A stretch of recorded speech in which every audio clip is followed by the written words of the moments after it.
Why is sauna so good for us? So we found that men that saunaed 4+ times a week, their risk of death from any cause went down 40%. Reduction in Alzheimer's, dementia, a risk of cardiovascular related disease, stroke, heart attack went down 50%. If you had a pill that could do that, that would be flying off the shelves, right? How important is it to touch our bare body on the ground? Any woman that's struggling with period pain should look at being grounded because it actually decreases the blood viscosity. If you think about the nervous system, indicator to the nervous system that we're safe, and that's a long exhalation. If we are in panic mode, it's short, inhalations very rapid. So if we can signal to our body, hey, we're okay, long exhalation, that's a way that we can tell our body that we're safe. What's the importance of lighting in our house, and what are some recommendations maybe for people there? Such a huge component, the amount of blue light we're subjected to. There's probably two things that are happening there. There's the actual spectrum of the light, but then there's the... Welcome to Good Humans Podcast. I'm Cooper Chapman, pro surfer turned mental health advocate and social entrepreneur. And this podcast is where we dive deep into real, unfiltered chats with people who have faced life's highs and lows and come out the other side with wisdom to share. From athletes to health experts, entrepreneurs and everyday legends, we talk about mental health, growth, and how to show up as good humans as we navigate life.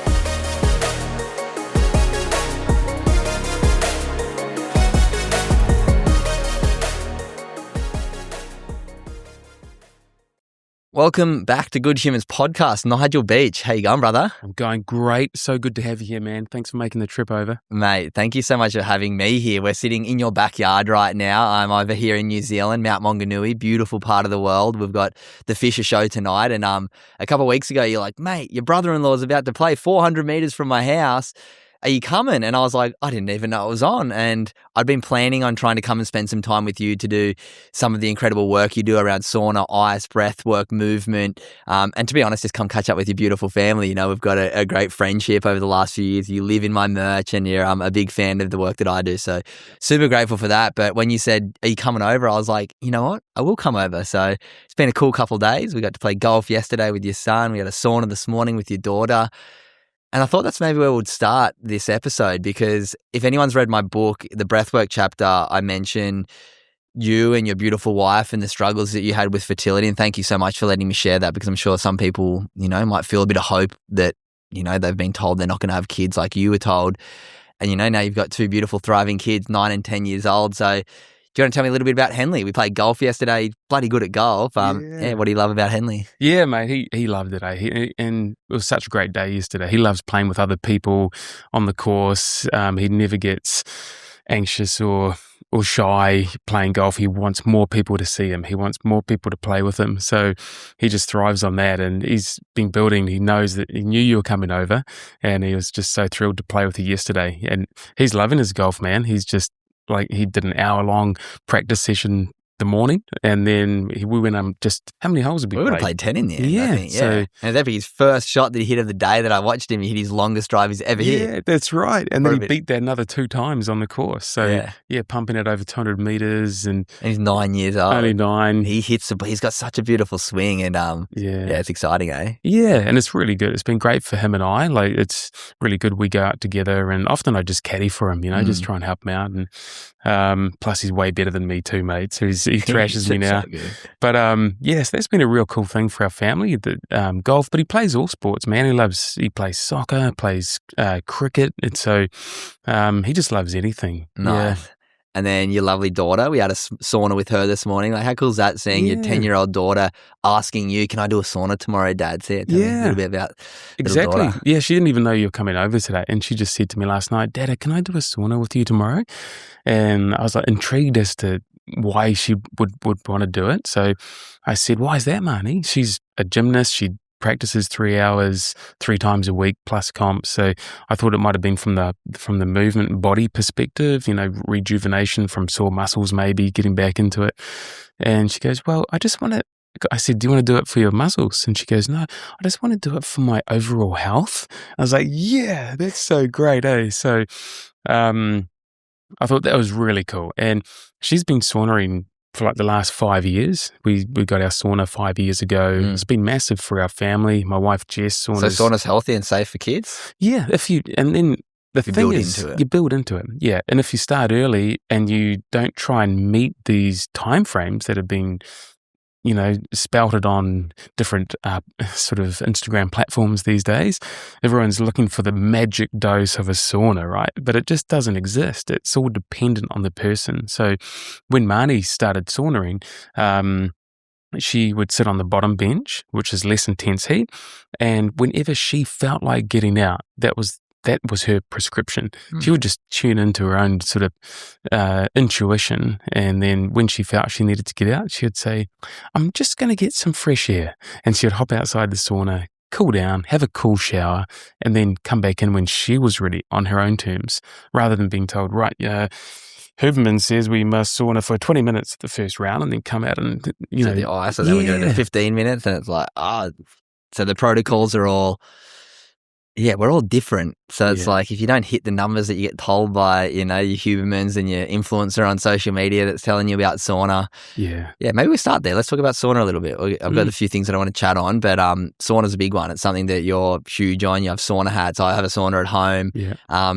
Why is sauna so good for us? Yeah, well, sauna is a modality that has probably been researched the most, over and above cold baths, cold immersion ice baths. So when we look at sauna, if there was a 20-year observational study done by a cardiologist in Finland, Jari Laukkanen, and he looked at men's sauna habits, 2,340-odd Finnish men over 20 years, and then looked at their health outcomes. So we found that men that saunaed 4+ times a week, their risk of death from any cause went down 40%. Wow. So that's called all-cause mortality, went down 40%.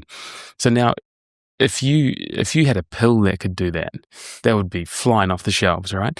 And so here's a practice that not only showed that, it showed that a risk of cardiovascular related disease, so stroke, heart attack, any of those things, went down 50%. Death related to cardiovascular disease went down 50%. And is that because we're putting the body through a controlled stress, and then we can bring it back, and that way when, our body has something stressful happen, we have an illness, we have cortisol rise, it's a bit more used to basically bringing itself back? Is that kind of what's happening with sauna? Yeah, there's a few different mechanics of how sauna can help. And I think the main one is it actually trains your cardiovascular system.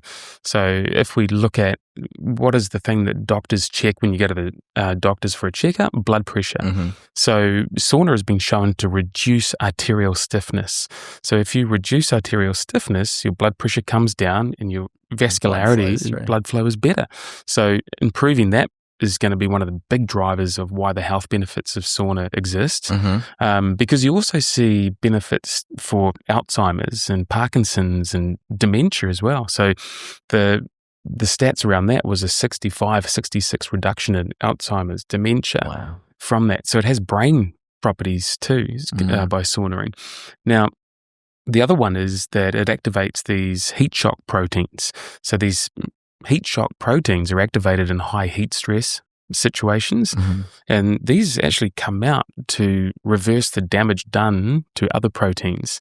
So they seek out these proteins that have been damaged, and when I say damage, they tend to fold over on themselves and then all stick together, and they unfold those damaged proteins. So that's why you can get a sort of a reversal in early onset dementia. So you can actually not only just sort of have good future health, but you can actually reverse previous situations. So it's like another thing, like the sweating out of toxins. Is that like a thing? Because obviously, like that's probably from a practicality and a conceptualizing like what's happening when you get in a sauna. You start sweating, and we hear of like sweat out, the bad stuff. Is that kind of something happening too? Yeah, you certainly do. And I think we saw after September 11, the firefighters were actually prescribed sauna for that exact thing, because they came into contact with lots of different contaminants from what they were going through.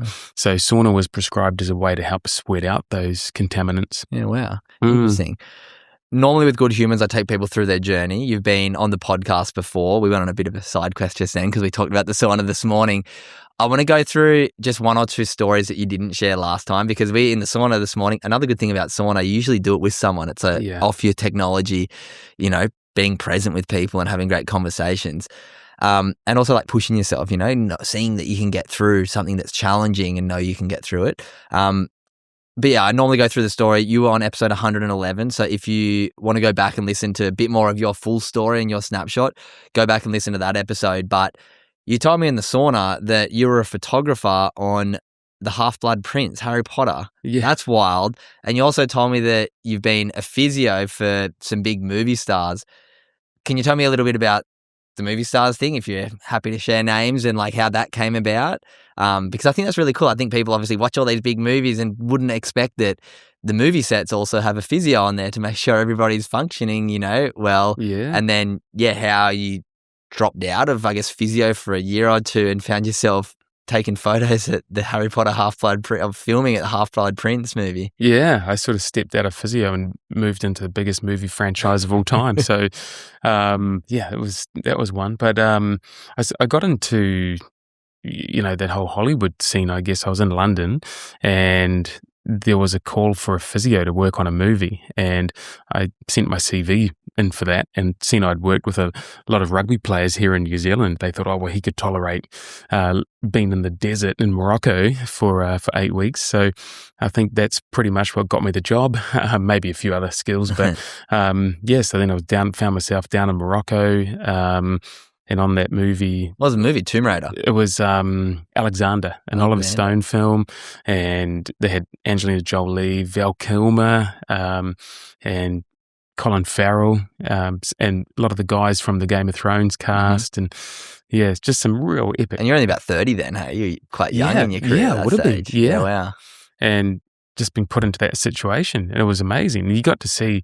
I always had this sort of preconceived idea that movie stars were sort of very cotton-wooled and they didn't really have to do much. They had stuntmen and whatever else, but they were hard conditions, and there was some real... I was needed down there. Yeah, that was going to be my next question. Like, how often were each of the actors, like, I guess, utilizing you for like treatments or getting their body, ready? Because they're performers. Like, literally, you got to be, mentally, physically, spiritually sharp if you're going to be, working all day acting and like, Well, I was pretty much with Val Kilmer and Colin Farrell on a daily basis. Yeah, wow. Doing what, like adjustments and movement stuff, or training, like? Because it was like a Alexander the Great kind of movie. There were a lot of sword play, a lot of fighting, a lot of physical stuff, and Colin suffered numerous injuries on that set. Even broke his heel. So, and you'll see in the movie when fortunately it came to the point where they were filming Alexander's death, but he actually had a plaster cast on when he was, so you can see him limping out. And that just added to that whole death scene. So it was really physical. Horse riding, so a lot of... had to learn how to ride a horse. So there was some real aches and pains that came with all of that. That's so cool. And then that led into working with other actors too, because once you're trusted in that circle, then it led to working with Richard Gere and some other actors and actresses that just once you're in that environment, it just keeps coming. And then where did photography come? Because it's like, sounds like maybe, you met a photographer on set on one of these and you're like, maybe I want to do this instead, but you broke your back and then couldn't really do physio work for a minute, yeah? Yeah, well, I had, so when I was over in London, I travelled a lot. So I went to a lot of different countries, and part of that became needing to document that through photography. So I became a self-taught photographer, and then as your journey grows, you buy more expensive equipment, and then you've got to pay for that. And what was a way that I did was wedding photography. So I started to take a few weddings to help pay for the kit. And then I emailed the photographer who was on Alexander, Jaap Buitendijk, who's world famous movie stills photographer, wonderful photographer. And I said, mate, can I come and carry your bags one day and be on set? And he very a lovely reply from Jaap to say, look, it can't happen because of this, this, and this. And but I've just checked out your website. I'm getting married in July. Could you be our photographer? So I'm like, sure. So then we do that, and we work on. Then I do the photos for him, and then it comes out. He rings me. He just gushes about the quality and the emotions that I've captured. And he said, now look, this never normally happens, but the next film I'm going on to requires another photographer and also a photography assistant. So he said, would you like to work with me? And I said, mate, I'd love to be your assistant. So he said, no, you're the photographer. You find us an assistant. So then that begins the process of being on Harry Potter. And it was a real, just amazing. So many amazing things happened. Very tough as well. Where's it filmed, Harry Potter? In London? Yeah, so Leavesden Studios. Okay. So we got to go up to Leavesden Studios, which was about an hour from where I was in London. And it was amazing. They had these massive studios. It was all done on site with all the sets were in one location. Yeah, wow. They even built, like, the Durham Cathedral was used as part of it. So, Hogwarts. yeah, it used to be that they'd go up and film in Durham, but then they just thought, hey, why don't we build a full-scale, the lower quarter of the Durham Cathedral on the back lot? And they just did that. Just phenomenal stuff. Crazy. And then you got offered to do Deathly Hallows, you said, but you weren't feeling, I guess, the purpose that you were through your work as a physio, and you said no to a huge deal, right? To go and be a photographer on Deathly Hallows, the last ones. Yeah, which would have been another 2 years plus work. Again, huge movie franchise, but it just. Yeah, like I think when you come from a position that I was in before I had my back surgery, of helping people and working out different, why is this person in pain? How can I help them out? Problem solving. That is supremely rewarding to help fellow humans. Yeah. And then it just became, I think my energy I felt better in that other environment than the photography one. So I actually never took a single photograph on a SLR since. I've never taken one. Wow. So that gives us a great transition back to what I want to go into, just about the things that we can do to take better care of ourselves, because you're obviously so passionate about sharing advice around health, around human performance, about our physiology. And I've learned so much from you. I'm so grateful that I get to share some of your incredible lessons around breathing, mechanics, around so many things that you've taught me are so amazing. But what I want to do, because we've gone through quite a lot of this in the last episode, I'm actually going to make it quite specific around the home, because I'm at your home right now, and I'm going to touch on just a couple of things. And for anyone listening, this is going to be a little bit of a shorter episode today, but I just want to go through a couple of things. First of all, we're sitting outside on the grass. First time I've ever done this, 230 episodes, and we're sitting outside on the grass.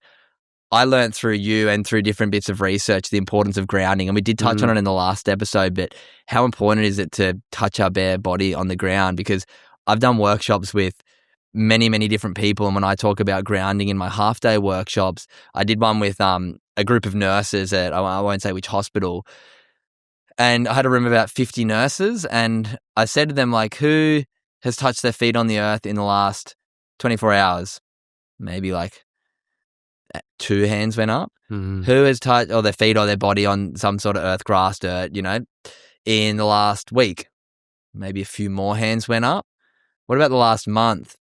About half of the room hadn't touched the earth in over a month. Yeah. And like major cities, people walk outside, shoes on, never go to the park. People go years without touching the earth. Like, how important is touching the earth for regulation and for inflammation? Yeah, it is so key. And I think maybe this whole grounding or earthing has become a little bit lost in maybe the woo-woo kind of stuff, because they don't really speak to the true essence of being grounded physiologically. They might talk about more of a spiritual grounding, and that might just lose a little bit of that explanation around why being connected to the earth is so important physiologically, scientifically. There are over 20 peer-reviewed studies done on the benefits of being grounded. So let's talk about what being grounded is. Well, it is holding connection to the earth. So that could be like us sitting outside on the grass right now. It could be us being on the beach, barefoot. So touching a tree with our hand when we walk past it. Yeah, totally. Yeah. And so pretty much you got asphalt that doesn't conduct, so that you won't be grounded, but concrete will be. So if you're barefoot on the concrete outside, so the tar on the asphalt blocks the conduction of earthing or from the electromagnetic field, right? Yeah, exactly. So you can't ground through that asphalt. But so on the road barefoot, you won't be grounded. But pretty much any other natural surface outside. Mm-hmm. Even wood that is connected to the earth that hasn't been sealed or varnished, so then you've got, well, what does it actually do for us? Yeah. And then if we look at why do we need to be grounded? Well, our homes now, we've got all these electrical cabling going throughout the walls now, more so than ever. Like the house I grew up in didn't have 6 power points in the dining room. You know, you might have had one in the corner, and then those multi-boxes would get pulled out. But now we've got way more electrical cabling going throughout our homes. You've got all these electronic devices now that they also emit this electromagnetic field as well. Mm-hmm. And we absorb that. So as humans, we absorb that, and you can actually measure it with a multimeter. So you can actually physically measure what your voltage is at any point in your home. Now, that voltage, it needs to be dealt with, and the body will try and deal with it if it's not grounded by sending out neutrophils and lymphocytes, which are inflammatory cells, to try and negate that charge. And it'll never win. So obviously we stay in this perpetual release of these neutrophils and lymphocytes. And it causes inflammation, right? Exactly. It really puts a tax on our immune system. So our body's trying to beat these things instead of do the system functions that it kind of wants to be doing and needs to be doing in our rest and digest, with our immunity, with our digestion. Like everything gets put like a little bit slower because our body's trying to fight off these neutrophils and lymphocytes if we're not grounded. Yeah, because the body's trying to fight off the charge. Yeah. It's trying to bring it to neutral, which it can't do. So you don't need to go and build an earthen floor hut and live in that. But what you can do, you can buy these grounding materials, which are conductive. We've got them on our beds. Got them in the lounge, and then that's got a stainless steel filament going throughout the fabric, and then it's connected via a cable to plug into the wall outlet, because every electrical socket, you've got the neutral and the live, the top two. The bottom one is the earth, which is literally a wire going through to our grounding rod. Every home and building's got one, which is shoved outside just around the corner here.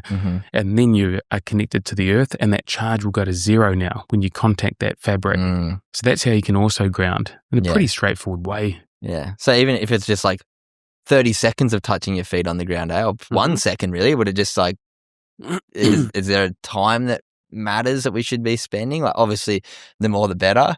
Yeah. There is a dose response, meaning the more the better, that's true. And also the amount of grounding that's occurring in your body. So we have a underlay on our bed. So our full body is grounded. Plus I have a pillowcase there that's also, so the more the better really. Yeah. But if you look online, there's a video, maybe put in the show notes. There's a video showing what, it's a doctor in Hawaii just takes a lady, he pricks her blood, puts it on his dark field microscope, and he sees that her bloods are all sort of congealed. Her blood cells are congealed, stuck onto each other. So that's all of her red blood cells that are stuck. And then he just sends her outside for 10 minutes, comes back and retests that, and her blood cells are all open. So they're all separated out. So that means decreased blood viscosity, so less thickness in the blood. And that's why I think any woman that's struggling with period pain should look at being grounded, because it actually literally decreases the blood viscosity, and that can also have a problem and be a cause of pain and disability through menstruation. And there's a great company up near you called betterearthing.com.au. That's the website. Peter and Gary, the great guys, they, in my mind, they produce the best grounding product. We don't get any money for this, mate. But I've known them for years. And that's what we've got in our home. And I think that's where I'd start to look at. Maybe you do like a grounded pillowcase to start with, if you can't afford a full underlay. I mean, first and foremost, make sure you get outside. It's like the easiest, the free one. Trying to find it if you live in an apartment block and you don't have grass, go to the park at least, every couple of days. Like, obviously daily is great, but I think that's the starting point. Like, try and make sure that you're connecting. Like, don't be scared to take your shoes off outside. Yeah. And then step two, if you can afford it and they're only $100, $200, they're not that expensive, then you're grounded for, your 8 hours of sleep a night, which is massive. So that's a great way to have like a product off the back of, I guess, practical application of just getting outside. Yeah. because it's passive. If you sleep for it, you're going to sleep anyway, or you're going to lie in your bed for 8 hours. You may as well be grounded. Exactly. But you're totally right. And it just creases me up living here in Mount Maunganui when I go to the beach and people are wearing these trainers, these sports shoes, and I'm enjoying you're just breaking the connection to the ground, which can offer so much. Yeah. All right. Grounding, big one, amazing, easy one for people to pick up. Let's talk about now. We've got cups of water beside us right now.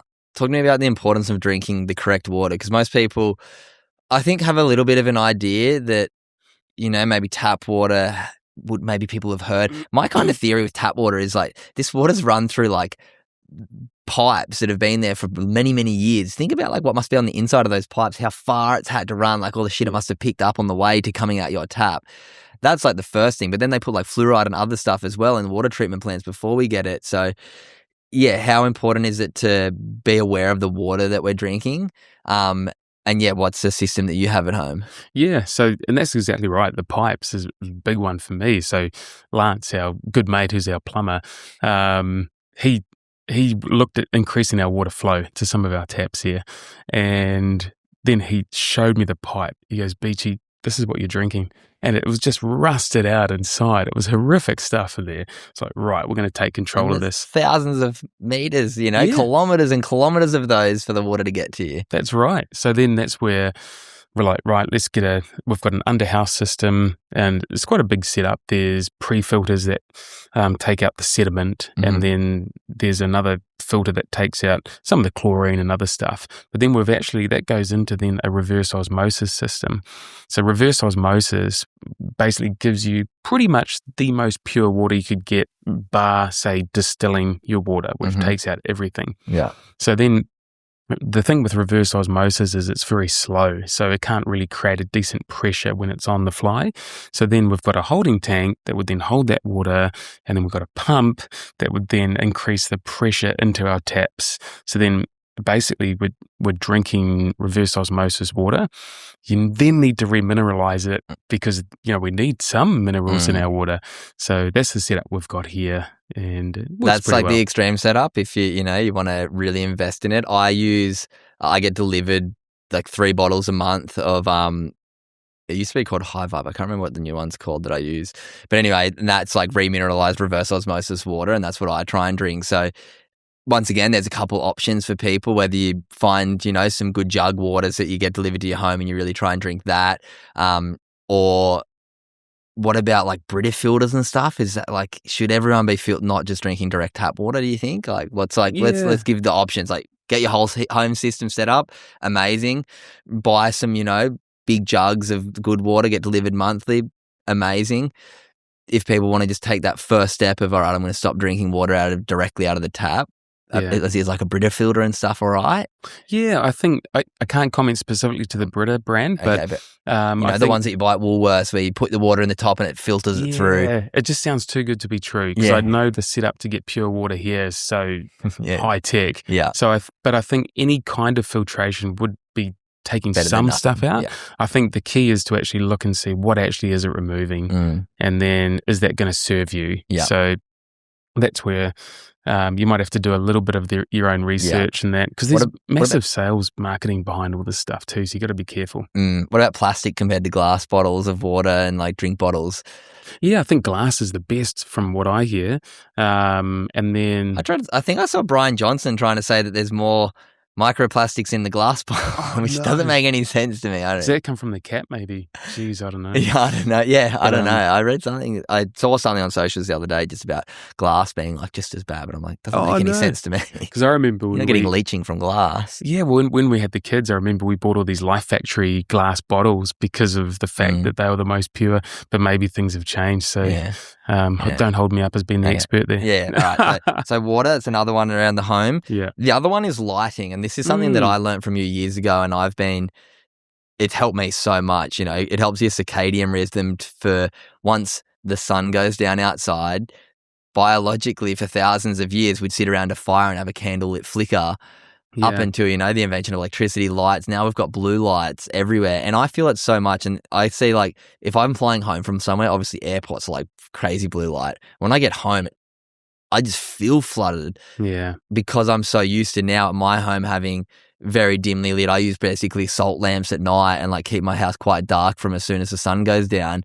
Because then I feel like once I get into bed, it's just like, like I'm ready to sleep. So yeah, what's the importance of lighting in our house, and what are some recommendations maybe for people there? Yeah, I think it's such a huge component, the amount of blue light we're subjected to. So there's probably two things that are happening there. There's the actual spectrum of the light, which is one thing, but then there's the flicker of the light as well. So most lights will flicker, and most lights will have a blue spectrum in the evening. So when the sun goes down, really that's our signal to our body that we need to no longer have blue light. Blue light's great for during the day. It's creating what we see now.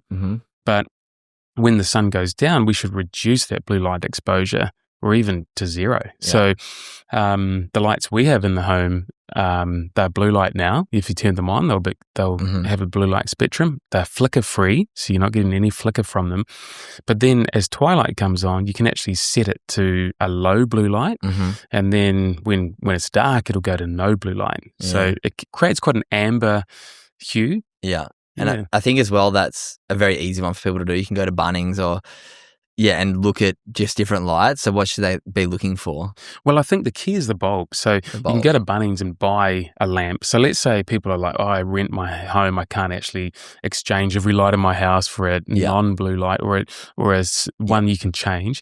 But what you can do is you can go to Bunnings and buy a lamp, a couple of lamps, and then you buy the bulbs. And I think the best ones are from a Czech producer. It's called Vitae Light, Vitae.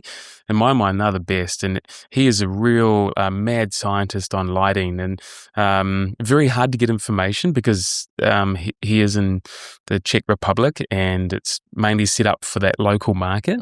But I ended up buying a number of his light bulbs in the end, and you just put the bulbs into a lamp, and then that can create, say, in your lounge or in your bedroom, that sort of firelight you speak of. It creates a beautiful hue of this. It really mimics the firelight spectrum. And there's other lights on the market too. You just have to be careful. Some of them will say they're flicker free, but then when you look at the independent test, they might actually flicker. So that's another thing. Unfortunately, you're going to have to take autonomy of your own situation. So what does flicker mean though? So like the very fast, they're going and you just don't pick up on it, but it's actually flickering. Yeah, and I think the way to look at it is if you get your camera out and you point your phone camera at the light, and then you'll see with the frame rates. The flickering. Eyes. Okay. Yeah, and that's just such a good one for. It's got something to do with our melatonin production, right? The blue light does, yeah, and cortisol. Yeah, and so cortisol is the stress hormone, which, isn't all bad. I know it gets demonized, but I think it's only not really. We want the stress hormone to come when we go into that fight or flight to be active, to do the things that we want to do in life, but we also need to have the ability to bring ourselves back down. And for so long, the autonomic nervous system was quite misunderstood, right, through the scientific lens. But now, we can help it through, obviously breath is a big one. Yeah. But just being able to, limit the light, is that something that's going to help us come back into that rest and digest as well? Exactly. Because when it's the blue light spectrum, that's signals to the body, be awake, be alert. Whereas if it's down, it signals to the body, hey, it's time to relax and rest. Totally. So it's very hard to think about good sleep if you're just constantly illuminated with blue light. Yeah. So we need to think about what's our environment like and having some control over that, really. Yeah, love that. Couple last things. I've shared the clip that you spoke to me about the importance of breathing through your nose so many times on to thousands of people. So I told you about that yesterday, and I hope you're okay with that. Yeah, but I think it's so beautiful, the knowledge that you can share around breathing. So I want to finish on just a little bit about the importance of how we breathe and where we breathe. And then finish on just ice baths. As I said, it's going to be a little bit of a shorter episode. So I just feel like there's some easy points that people can pick up from this episode that can be really small changes that can have big impact. So let's talk about where we should be breathing and why we should be breathing through our nose. Yeah, the nose that's the very low-hanging fruit. I'll tell you, sorry, let me just share one thing. This is what I say to people now. I say, if you could go to the petrol station and put the premium fuel in or the E10 in and they're the exact same price, what would you put in every time? The premium, right? It makes the engine work better. This is your premium oxygen. This is your E10 oxygen. Yeah. I'm pointing at my nose when I said premium for those listening, and I'm pointing at my mouth when I said this is your E10. Like, breathe through your nose. You've got a filtration system built into your face. Yeah. Exactly. Yeah. Yeah. And it does so much. It warms the air, it humidifies the air, it sterilizes it through nitric oxide. You've got these turbinates in there which control the flow into your body. So there's so many great things that the nose does to help us. It's got mucus to trap stuff. It's got cilia, hair, to be a filtration, just like my reverse osmosis system, basically. So if you breathe through your nose, you're getting the benefits of that, whereas you don't get that if you breathe through your mouth. There's other things like when you breathe through your mouth, you use 46% more moisture or water. So you become more dehydrated. Totally. You gotta drink more water. Yeah, so you're using your metabolism and your processes in your body are happening to, your body is having to work harder to be able to process that extra demand for water. So it's just less economical. Yeah. So there's other things too. You could talk about jaw formation, teeth health. And if you look at orthodontics, if you've got a double chin, it's usually because you're a mouth breather. Yeah, jawline. Yeah, and sunken jaws are normally from a mouth breather. Crowded teeth, lots of different things. It's not to say it's the only thing. Like orthodontics, ENT, all of those things are amazing too. So I think some people get, this is the thing with Instagram. It's sort of like, people think it's all or nothing. If someone talks about mouth taping, it's either like, oh, mouth taping's bad or mouth taping's good. Actually, it's different for this different situations and for different people, right? And same, ENT is great to help some kids that are really struggling with breathing disorder. And if we're, max physical exertion, absolutely mouth breathing's fine, but as much as possible, we should be breathing through the nose. Yeah. I want to now talk about, there's three things that I say when I teach sort of breathing in like the simplest form, because I speak to such big groups, a lot of students. First, I go, we breathe through the nose. The second, I say where we breathe matter. So how important is it to, and I learned this from you, that we should be like, put your hands on your ribs, anyone listening right now. You want to be breathing so your ribs go outways and almost up. And that means you're activating your diaphragm. We're breathing deeper into our lungs. Is this right? And this is something I learned. Like, we have like a little bit of blood at the bottom of our lungs, right? And if we breathe fully, we're actually mixing the oxygen through that blood more, and then that blood's getting taken through our body more oxygenated. Where if we're just up into our chest, it's like we're not getting that gas exchange the same. Yeah, exactly. So where we breathe. Let's start with where we breathe. The nose is first, but then how we breathe, I guess, would be the next thing. Yes, the breathing muscle, the main respiratory muscles are the diaphragm. And if anyone, you've got to look online and take a look at that muscle. It's enormous. It's huge. It's like a big umbrella that's been opened up within us. That's the true core. And if you look at that and you see its attachment into the spinal column, you might think twice about going and doing some ab workout to help your back pain. You might be doing some breathing, because that diaphragm muscle is so important at creating spinal stability and integrity. So first of all, you look at that and you say, wow, that's amazing. Then you look at the intercostals, which is the other respiratory muscle, and that's between every rib. So they are the things that are opening up that rib cage as well. So yeah, you're right. The breathing, the proper mechanics is this upward and outward expansion of the rib cage. But so many people are breathing up top into their chest and shoulders. I think also, Cooper, that comes from this social construct that we must have a flat stomach or a six-pack, abdominals. And so people try and get that by sucking their tummy in. They're too shy to have a little paunch or a little tummy, showing through their shirts. They start to brace. They suck their tummy in. And if you are sucked in, then your diaphragm can't really work. You get this vertical expansion, which is the breathing will be up into the chest and shoulders. And then that's exactly right what you said. It leads to non-optimal perfusion of blood and oxygen in the lung.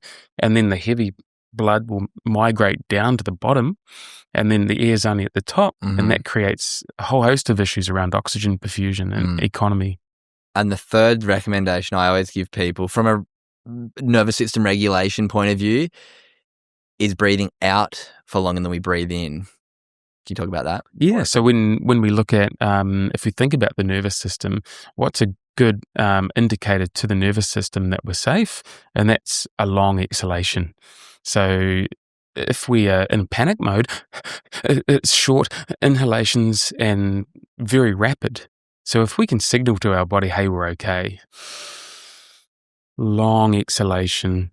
That's a way that we can tell our body that we're safe, we're okay. And that's why we use that, say, in times of when we're in the sauna. The natural instinct is to try and increase our respiratory rate.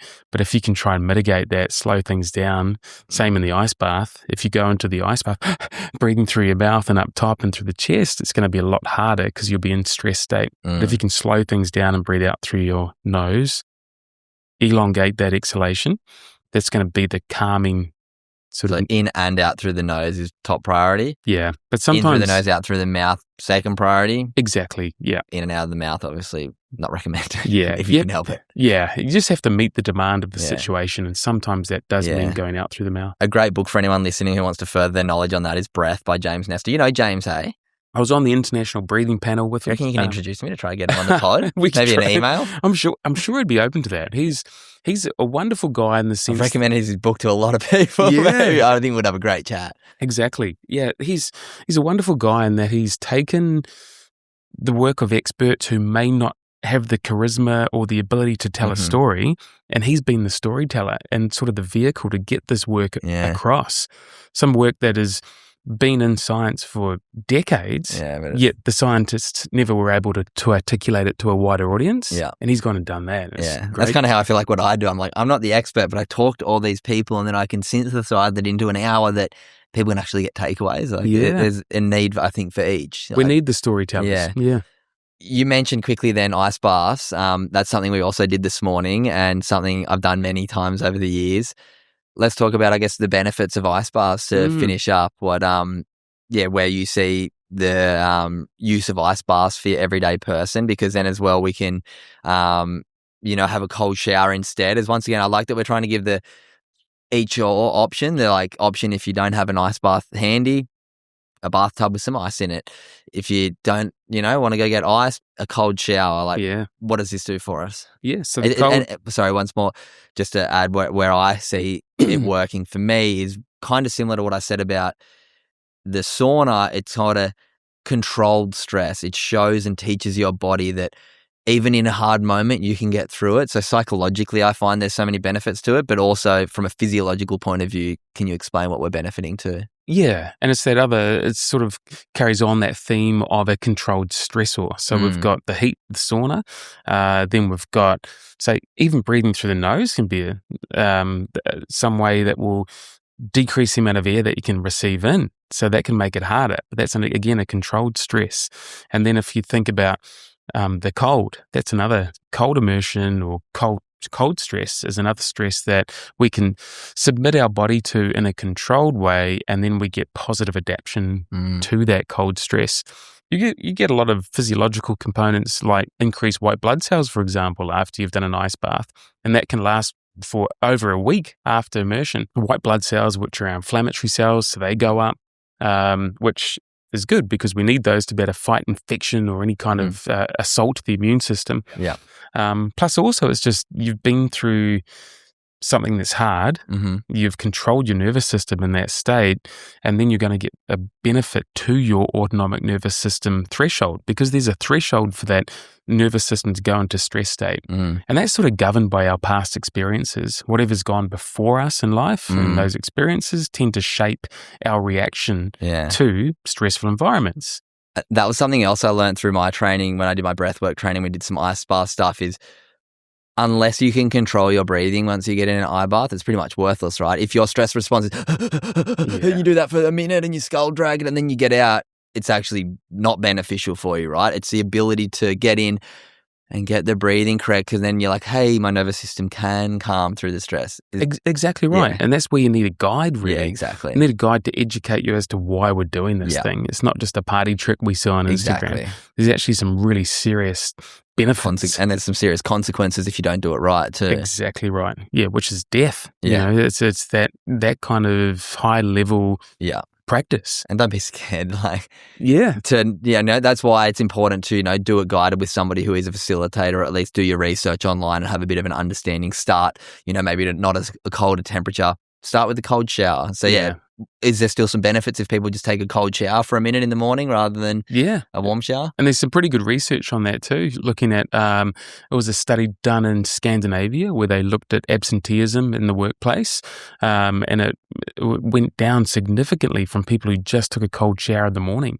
Wow. So cold showers are key, because the cold shower is the one thing you have access to every morning. Pretty much everybody showers in the morning, and you do have access to switching that to cold at the end. It doesn't even need to be at the start. You can do all the typical hygienic stuff, and then just turn it to cold at the end. And then people don't really have an excuse as to why they shouldn't do that. So that's probably I still have cold showers every morning, even though we've got an ice bath set up here, because that's like my non-negotiable. And if I can't do that, I'm like, well, where else am I letting myself down in my life? So hit that every morning. So there are definitely benefits to that. Nice. Because, I feel like this whole chat we've sort of touched on some pretty accessible things, a few things, like sauna, maybe you don't have access to it. Maybe there's one at your local gym. Obviously, there's this 40% less chance of dying, basically, if you can try and find yourself in a sauna 3 or 4 times a week. So sauna, absolutely, if you get the chance to try and get in. Ice bath, once again, same, if you can get in a few times a week, amazing. If not, start with that cold shower, but make sure you do it. Make sure you do it with a guide, at least to start, and, have some sort of, guidance into it, a bit of, someone professional around you to help you go through your first couple ice baths. What else have we touched on? Grounding. If you can get a grounding mat, amazing. If not, just make sure you get outside regularly. It's so important that we touch the earth and get rid of that electromagnetic energy. What else? Water, if we get a chance. These are all just like small tweaks that tweaking it now changes your life direction from a health point of view. And in the future, you're in a far different place just because of these small tweaks that you can make. So trying to get reverse osmosis water, super beneficial. The lights, being able to settle our nervous system more often. And the whole basis of all of this, and this is the way that I view it, is the more we can have our nervous system in that rest and digest, it's fine to be up in the fight or flight, and the more we can assist it to get there, the more that we can, do the operations in our body that we need to do that are so busy trying to fight off inflammation and all this other stuff. And that's where I feel like so many illnesses come from, and autoimmune is because our nervous system is just on all the time. Well, on not the right word, in fight or flight or in sympathetic so often that we just need to bring it back down. And everything we've spoken about today really is about bringing us back down, because there's so many things that are taking us up now. Is that kind of on the money a bit? Yeah, we're living in a time now where the loops that people have created for us are so potent, so it's strong. Not our fault, a lot of it, but it is your responsibility to learn some ways to bring yourself back into that, parasympathetic, because that's what, we need to have that balance, homeostasis in our body so we can, show up and do the things we love doing. Yeah, exactly. And then if you're not doing something, why would you feel anything but anxious, overwhelmed, have poor relationships because you might be quick to anger, be feeling sick, because it affects everything. That's the byproduct. Yeah. The other thing, I guess, you've mentioned all those sort of things we spoke about, but also the overwhelming one too is connection. Yeah. So you're over here, you've met my family. It wasn't like, I've got to meet Cooper and keep it all strict in business and talk about this and that. And it's like, we played golf with Henley. You've had a sauna with Marnie. You could take me soon. We're going to meet more of your family. Yeah, we're going to Fisher. Yeah. Yeah, you've helped out a lot of my family, my little sister when she was going through some stuff, my partner. I tell everyone that story. So I'll tell this story to finish up the episode. My beautiful partner, Carol, had some like neck pain, and I think it was from just like working, looking down, and had some neck pain. And I was away at the time, and she's like, my neck's so sore, and she found an ad on Instagram to go to a chiropractor just down the road from her house in like Currumbin or something. And she went there and she got the upsell of, if you buy 12 things where you come in 3 times a week, and she was getting like 5-minute adjustments and see you later. And it was like $2,000 or something crazy. And I got home and she was kind of still whinging about her neck. It's not really working. And she told me how much it costs. And I was like, that doesn't sound right. And I was like, let me message Nigel. Like, I reckon Nigel For one, I really appreciate how much, time and energy you share with me for free of charge, just to help me and my friends and family out in these little moments. But anyway, so we got on a call with me, you and Carol, and within about, I reckon it was less than 2 minutes on this call, you're like, I know what it is. And we're like, what? And you're like, oh, just the way you're holding your neck right now, I can tell that this is right. Here, Cooper, you go behind her and do this. Yeah, tell me what you saw with Carol, and like just the importance of like getting secondary health advice and sometimes not. And once again, it comes back to what you got told from your doctor. You can't have kids. Yeah. Sometimes we get lessons from people who are authority. And like you said, you doing your work keynotes, you say, bad language isn't fucking shit and swearing. It's, you tell me what you think bad language really is. Yeah, bad language is putting a ceiling on what we're really capable of, or introducing fear as a way, like, to get you to come and do 12 sessions in my chiropractor. Telling Carol that that's the worst X-ray she's ever seen on her neck like that, or, really catastrophizing the situation, which is really, it was a pretty simple fix. And basically you got deployed there to help that. I don't know if she's milked that and she still gets you to... Yeah, she still gets them massage daily. No.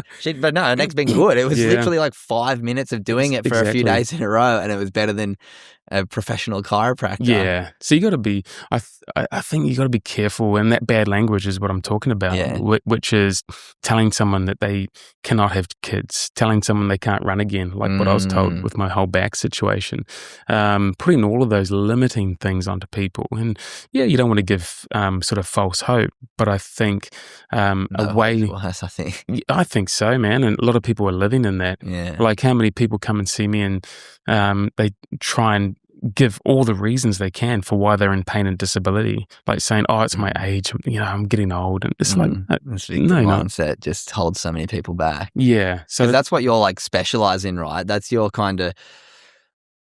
You're the guy that people come to when everyone else can't solve the puzzle, right? Yeah, quite often. Pretty much. Yeah, that makes up the majority of my work, my clinical caseload.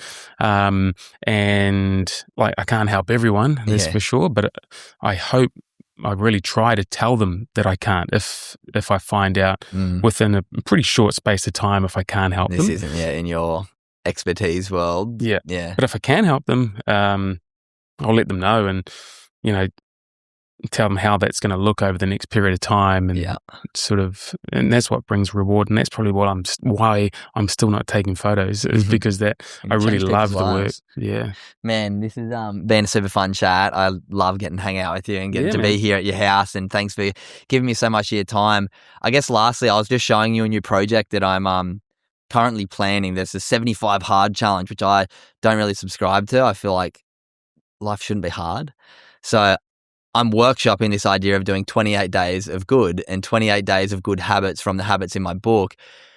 And I just showed you a bit of a framework, and I'm hoping, and it feels like you're pretty keen to help me out with it, but trying to bring together some experts in all these different fields, you being one of them, to help people develop these solid habits from this very initial showing of what I just showed you. Think it's a good idea? You think it's something, because you'll hear about this as the year goes on, as I workshop and get it right. But, you think it's something that people are going to benefit from? Yeah, totally. And people need this at this time too, man. So I think the really cool thing is it's achievable, super achievable, and it doesn't punish if you don't achieve something on that day. It just helps you get a window into, are you doing some of these things? Because we actually need to be handheld through some things now and have that accountability. And I think your ideas, and I don't want to give it away too much, but I can tell, like the whiteboard idea of like everyone who knows me in this podcast would know I've got my whiteboard that we do my full potential. So that's kind of the basis of it. It's like, I'm going to bring people with the experts that I have access to through the podcast, like yourself, sleep experts, Dr. Libby, biochemists, like all these people that I'm hoping are going to buy into this as well and be like, yeah, this is great. We're going to really help people develop these 28 days of strong habits, but then have a framework like a whiteboard at home after, a community online, because having that accountability through community is big as well. I just see it as like such an extension of my work to change people's lives through the great network that I've built, through the things that I've been doing for the last couple of years that have profoundly helped me, and now with the book. So watch this space. Nigel's going to be my health expert to bring the science behind the framework and the accountability that is the community that I've built. So looking forward to that. I think it's got heaps of potential. Yeah, to help we're already workshopping like the ideas of maybe doing a retreat. So watch this space. Plenty more with Nigel, Good Humans, and the world. And also, big thank you. You are the biggest fan of the Good Human Factory. You live in my merch. Anyone watching right now, you've got my shirt on. So yeah, I appreciate all the support you give me. But I'm going to ask you the same question I finish with always, and I've asked you this before, but maybe you'll get to have a different answer today. We'll have to go back and compare them. But what does being a good human today mean to Nigel Beach?